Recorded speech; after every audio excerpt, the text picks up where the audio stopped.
Hi, my name is David McGowan. I'm the CEO of Enox Garden. I'm also the chief cultivator at Enox Garden. My background is in control systems. I've been doing that since I was 16 years old. Started at Argonne National Laboratory. My hobby has always been farming and gardening. So since then, I've combined the two in the cannabis industry. That's what started Enox Garden. But our main thing that we sell at Enox Garden is soil, superior soil. Soil that's grown, a cannabis plant has been grown in. So from what we've learned to do, I'm going to show you simple watering techniques. But first I want to show you what we do to make a soil, just the rough start. We always start with an omri. Omri is a compost, but it's certified to be clean. So it's already aged. Normally it take a person like 2 years to age this omri. We speed it up, we do it very rapidly. But we always mix that with a perlite and cocoa mix. But you don't need perlite and cocoa. Take a weed whacker, throw some leaves in a garbage can, whack them up to small.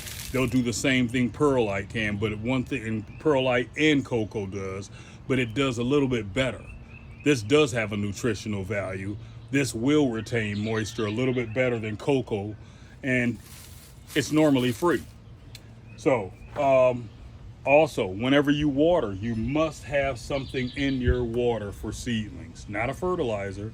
We always put CalMag solution in our water.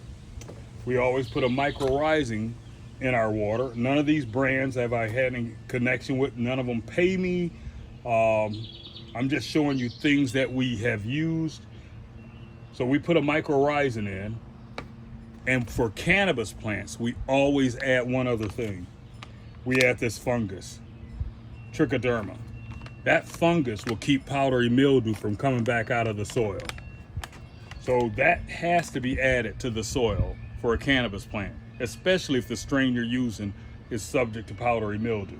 So first thing we want to show you with watering, and the watering is really simple. Once you have these things added to your water, according to what the manufacturer says, you never want to water directly over the whole plant. You want to water close to the edge of the plant, of the container. You're trying to develop root growth. So you start training your plants immediately, develop root growth. If they're in a large container, because you got multiple seeds started, water at the corners. And don't do the whole thing like I just did. Water at the corners. And then you should be fine and get to root growth until it's saturated the whole out of the bottom. You'll find out those plugs come right out too. Now, the next thing you're gonna wanna do, the next question I get asked the most is, when should I water? And everybody gets told the same thing. You wanna stick your finger in a 1/2 inch. If it's moist under at a 1/2 inch down, then you know it's good. I don't go by that. We have automated everything here. So what we do is we use moisture detectors, various moisture detectors. Here's one that we use, and it hooks directly to a weather station. This is an EchoIt weather station. I have no attachment to EchoIt. You can get them on Amazon. They're like $30, but the real benefit is you can literally have your room, or it can link all of them. 8 moisture detectors can link right to that. You would stick that right into the soil, and it read right on your phone what is the moisture inside of your soil for your plant. You'll know it all the time, right on your phone. Now, the other thing for automation, we want to automate how we water. So a lot of people have used these timers, but I always add to a timer. I want to know how much water I'm putting out there, because everything you add to the plant is a cost. Everything you add to the production, you're going to want to know how much is it costing you. Also, by tracking the moisture in the water usage, you're going to know what strains use what. Now, EchoIt will allow you to post all your readings online. It'll give you a free weather station online. You don't need it. Don't do it.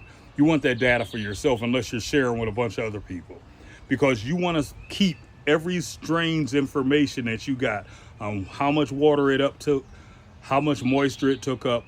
And I would suggest that you measure the temperature in your grow room above the canopy and below the canopy. Now, the other thing is we use timers, and we also use computer programs. Now this, I can have programs made by Orbit, but I can have this program to give me certain amount of water gallons a day. And I can see, if I just say go into his moisture satisfied, I can see exactly how many gallons it took. Now that's for a bigger system. If you're using a tent system, we have things that'll work for a tent system and automate it there too. So that's our little video on how to water. Let me know what you think.